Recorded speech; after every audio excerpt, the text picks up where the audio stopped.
I thought we were just a normal couple having dinner. Then I checked my phone and saw our photo posted by a woman I'd never met, captioned, "Meet my husband's whore."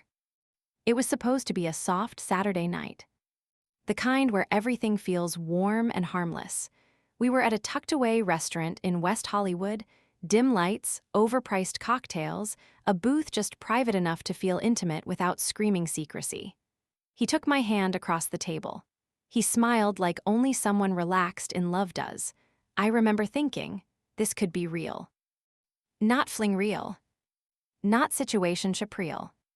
But future real. We'd been dating for 6 months. I'd met his business friends, shared his bed, laughed with his sister on FaceTime. He traveled a lot, but I chalked it up to work. I never felt like I was chasing crumbs. If anything, he chased me. That night, I had on a black slip dress and red lipstick, the killer combo, as he called it. I leaned into him. He wrapped his arm around my waist. "Let's take a photo," I said. "You always forget." He grinned. "Fine, but only if you post it. I want the world to know how hot my girl is." I laughed, lifted my phone, and snapped the picture. Us. Smiling. Like idiots. Like people with no idea the floor was about to open under them. An hour later, as we walked back to his car, my phone buzzed. Instagram notification. I opened it casually. And froze. A new tag. From an account I didn't follow. She knows better. Caption. Date night, cute. Meet my husband's whore. The image. The selfie I had just taken. I stopped mid-step, my stomach dropped, my fingers went numb. He kept walking. I called out, "Liam." He turned mid-smile until he saw my face. "What's wrong?" I didn't answer, just turned the screen toward him. His entire body stiffened. He didn't say a word. Didn't have to. Because in that instant, I knew. Everything I thought we were, the plans, the intimacy, the little romantic nothings, was built on a lie. And I wasn't the love of his life. I was the liability. I walked past him, fast, angry, shaking. I didn't know where I was going, just that I couldn't be beside him another second. He didn't follow, which said more than any apology ever could. And in the span of 60 minutes, I went from the girlfriend to the homewrecker. The joke. The content. Because she hadn't just posted our picture. She had posted a carousel. Our dinner reservation confirmation. A receipt from the restaurant, highlighted to show it matched the timestamp of our location. And screenshots of his text, messages to her. That very morning. "Can't wait to see you tonight. I'll make up for all the travel days, promise. I love you, Em. Don't let this fight ruin us." Em. Emma. His wife. I didn't sleep that night. I couldn't. I didn't cry, not at first. I scrolled. I reread. I tried to convince myself there had to be a mistake. Maybe it was a prank. Maybe she was an ex, unhinged and obsessive. Maybe he'd explain it all away in the morning. But no explanation came. Only silence. And likes. Hundreds of them. Her post had gone viral in a certain type of Instagram ecosystem. Messy wife drama, the kind people love to amplify. The DMs started rolling in. "Girl, this you." He did the same to my friend. "Men are trash." "You're disgusting." My own followers, friends from work, college, even my ex, started tagging me. No one messaged to ask if it was real. Everyone had already decided. I knew. And worst of all, I didn't have proof that I didn't.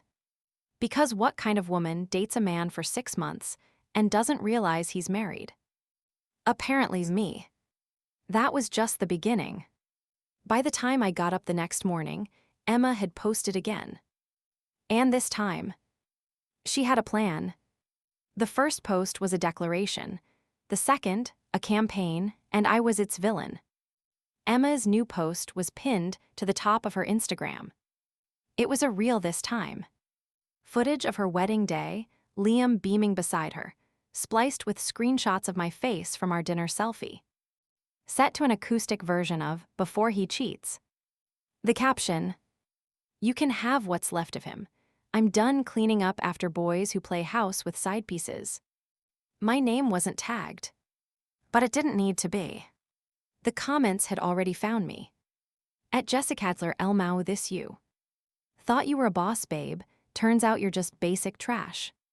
Can't wait to see your little influencer career die with this. They weren't just attacking me, they were digging through my past. My client list. My brand deals. Even a 2-year-old photo of me, and a male coworker was getting quote tweeted with, "She stays wrecking marriages." I couldn't breathe. Emma had a modest following, around 18K, but she was connected. One of those women with yoga brand partnerships, perfect childless but domestic vibes, and a huge circle of hyper-engaged followers. Within 24 hours, the algorithm had crowned her the betrayed goddess. And me. The slut who smiled in stolen photos. The worst part. Liam still hadn't said a damn thing. Not a text. Not a call. Not a sorry. He didn't even try to spin it. He just disappeared. Which only made it look worse. Because now the narrative was, he ghosted her and cheated, classic. And Emma, she was just getting warmed up. Day 3. She went live. Wearing a silky white robe and zero makeup, like some post-divorce Virgin Mary, she poured tea, literally and metaphorically.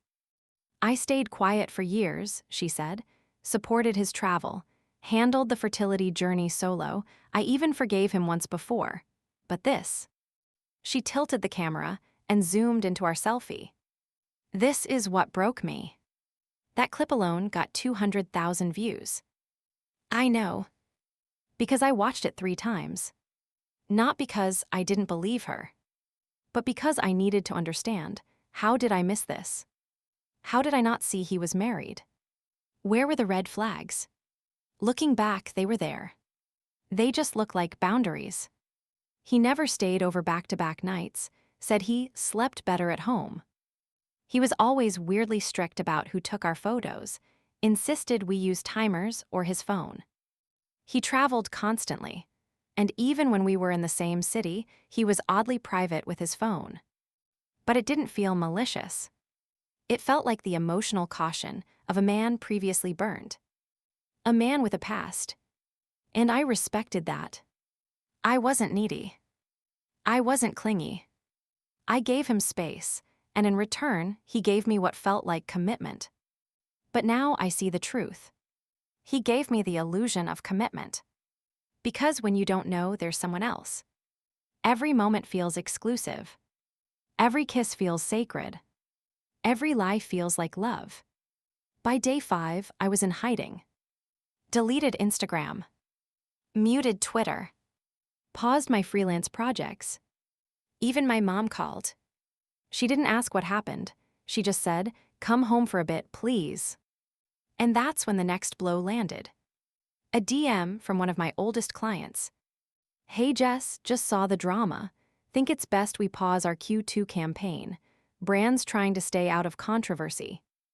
And just like that, the life I'd spent 5 years building began to crumble.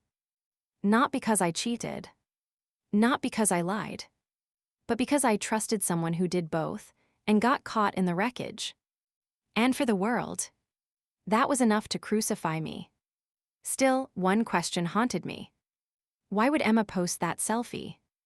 How did she even get it? Unless Liam sent it to her. And that was when something inside me broke. Because if that was true, this wasn't just betrayal. It was orchestration. If she had the photo, then he gave it to her. And if he gave it to her, this wasn't exposure. This was entrapment. The realization hit like a second betrayal. What if this wasn't just a scorned wife reacting online? What if Liam was in on it?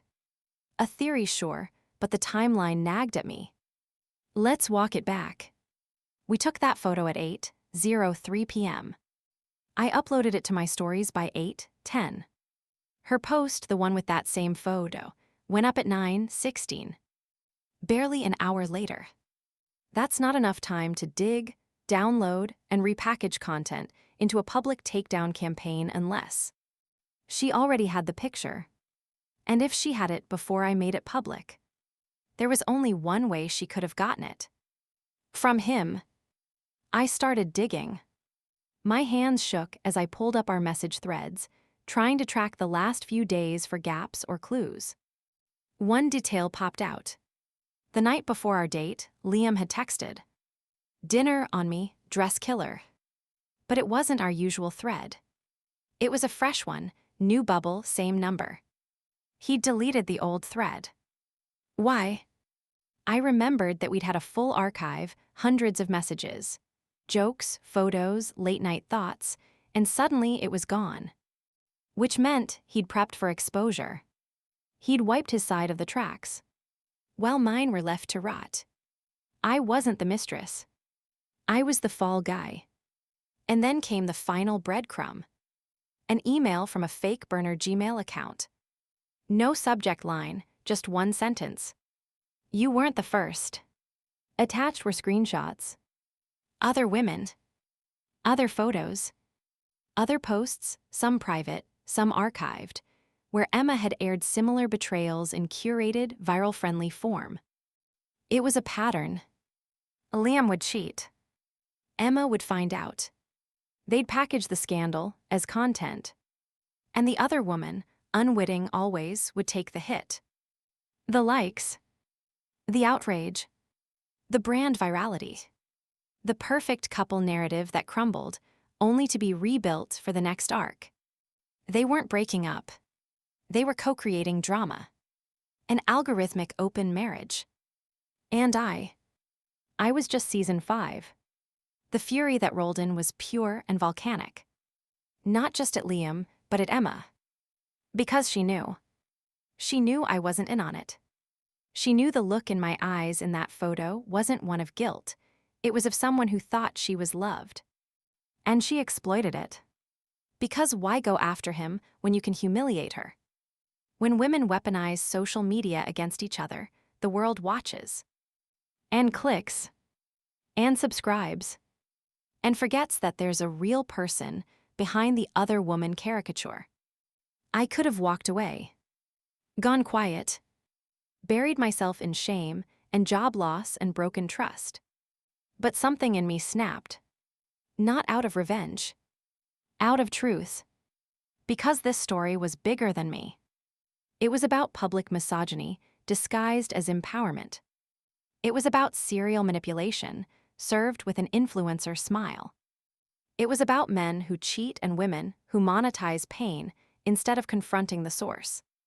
And I wasn't going to be their content anymore. So I made a choice. I opened my laptop and hit record. If they were going to turn my life into a storyline, I was going to rewrite the script. I didn't start with rage. I started with receipts. My video opened quietly, no flashy intro, no dramatic background music. Just me, barefaced, calm.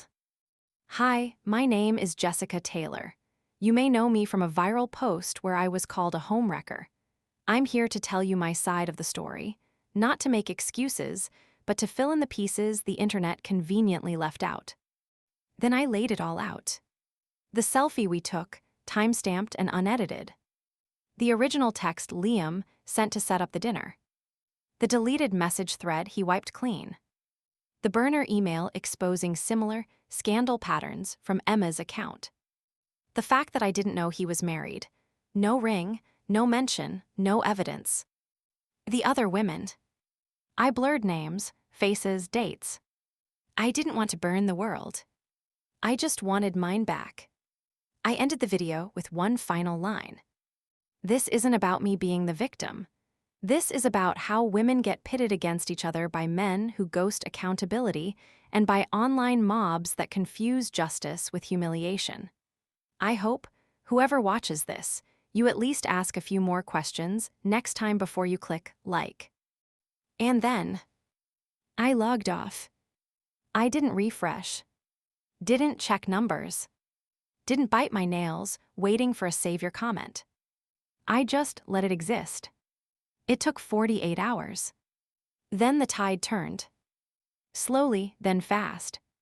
One tweet with 20K shares read, "Okay, wait, this girl was set UP. I'm so uncomfortable with how quick we are to crucify the wrong woman." Another, "Emma and Liam been doing this content scam for years. I feel sick." And then came the apologies. Quiet ones. Backdoor ones. DMs from followers who had once roasted me now saying, "I'm so sorry, I had no idea." A former client reinstated our contract with a note that said, "We jumped too fast, you handled this with grace." Even a few women from Emma's circle messaged me anonymously with, "I always had a weird feeling, thanks for speaking." It didn't erase the damage, but it put me back in my body. Not as a meme, not as a scandal, but as a human being. A woman who got tricked. A woman who stood up. A woman who refused to let shame be louder than the truth. And then, as expected, Emma responded. Not with anger, but with tears. Her next video was a masterclass in deflection. She called me a deeply confused young woman. She said Liam had always struggled with boundaries, but she believed in forgiveness. She didn't deny the burner email. She just questioned its legitimacy. She didn't address the pattern. She just said, "It's easy to make something look sinister when you're hurt." The comments were split. Some still praised her grace. Others called her out. But one thing was certain. The veil had dropped. This wasn't a love triangle. This was a performance. And her favorite role. The betrayed wife with perfect lighting. Me, I didn't reply. Not publicly. Not privately. Because I'd already said what mattered. And I wasn't going to argue with someone who wasn't even talking to me, but to her audience. Let them have the show. I was writing the epilogue. They moved on, but I was still living in the aftermath. The internet forgets fast. 2 weeks after my video, the hashtags faded. Emma posted a skincare collab. Liam reactivated his LinkedIn. And I sat in my apartment, staring at a half-full fridge and a stack of unopened mail, wondering what the hell just happened to my life. No one tells you what it's like when the drama ends for them. Because for you, it doesn't. You're still rebuilding your name. You're still the maybe homewrecker in group chats where no one bothered to fact-check.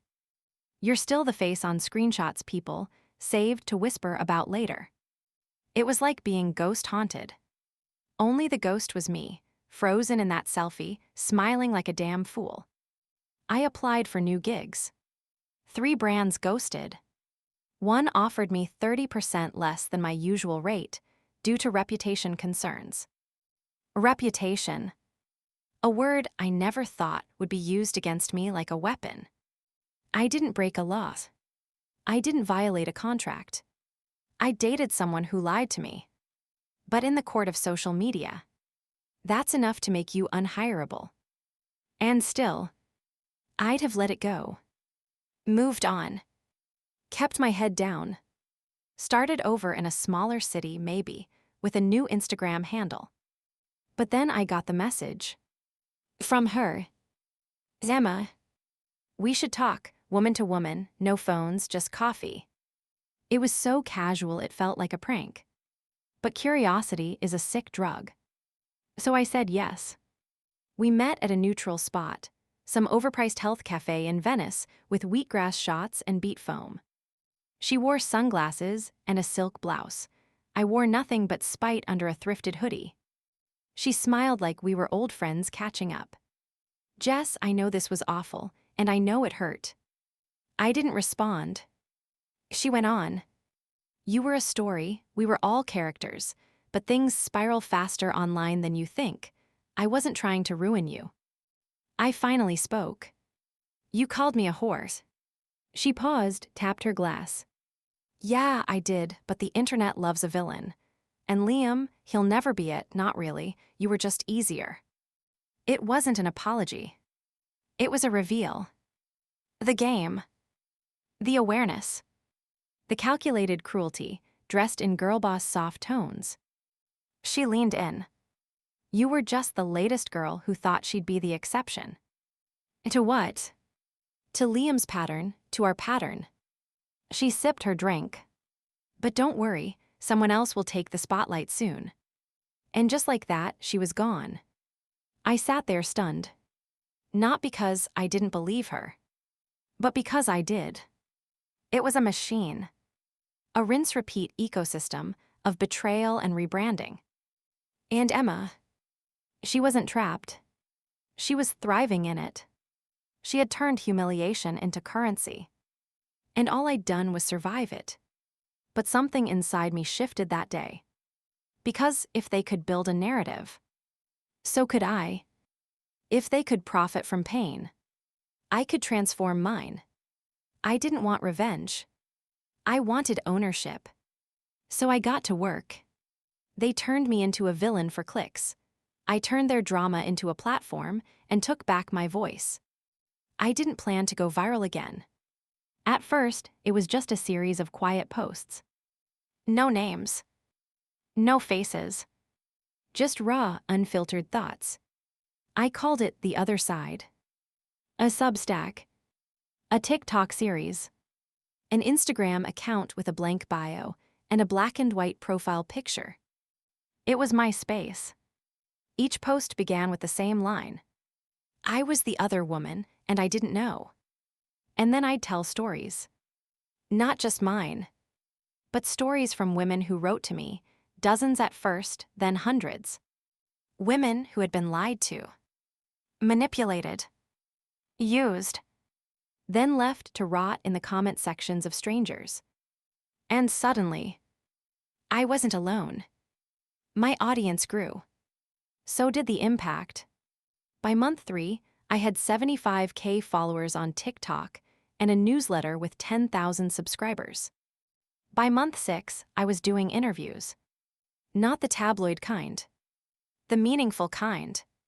Podcast hosts asked about digital humiliation, how social media punishes women more harshly, how patriarchal narratives dress up as accountability. People started using phrases I'd only ever whispered to myself. Weaponized monogamy. Trauma monetization. Influencer infidelity theater. They weren't just listening. They were learning.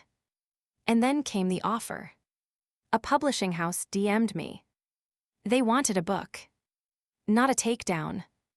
A testimony. About how easy it is to become a villain in someone else's story, and how hard it is to reclaim your own. I cried the night I signed the deal.